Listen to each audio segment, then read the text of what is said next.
think it's sort of it's a very exciting, I think, model in Hong Kong, because I think Hong Kong will have over time the highest percentage of electric vehicles of any city in the world. We were talking about this earlier, about the impact of falling oil prices, because high oil prices was a major selling point for getting into hybrids or electric vehicles. Right. Now that oil prices are in free fall, what does that mean for the industry? Well, it definitely makes the transition to sustainable energy more difficult. Yeah. I think no doubt that is going to dampen interest in electric vehicles in general. With our cars, what we aspire to do is to make the car so compelling that even with low gasoline prices, it's still the car you want to buy. Yeah. And so we actually have a supercharging network throughout China. You can go, at this point, almost anywhere in China using the Tesla supercharger network. And then we've got, there's a whole bunch of third-party affiliate destination chargers. And we've actually had people drive all the way from Beijing to Tibet. The Model 3.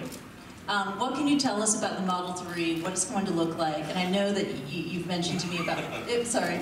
No, sorry. I can't tell you what it's going to look like. Okay, okay.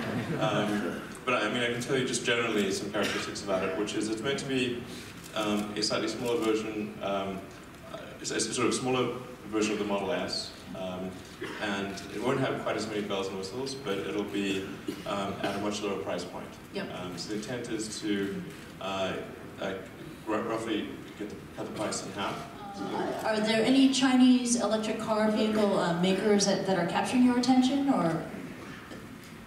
Well, we don't think too much about what competitors are doing. Yeah. Just because I think it's important to be just focused on making the best possible products.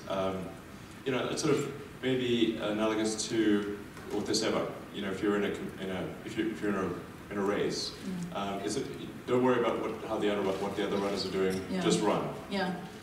Let's say 10 or certainly not more than 15 years. I think almost all cars produced will be autonomous. All cars produced will be autonomous? All new cars, yes. In the long term, owning a car that does not have autonomous capability will be like a bit like owning a horse. Yeah. I mean, you sort of own a horse for sentimental reasons, but not for actual transport. Yeah. A Tesla truck, could that ever happen? Yeah, I think it's quite likely we'll do a truck in the future. Yeah. Yeah. Any more details on that? No, I think it's sort of a logical thing for us to do in the future. Okay.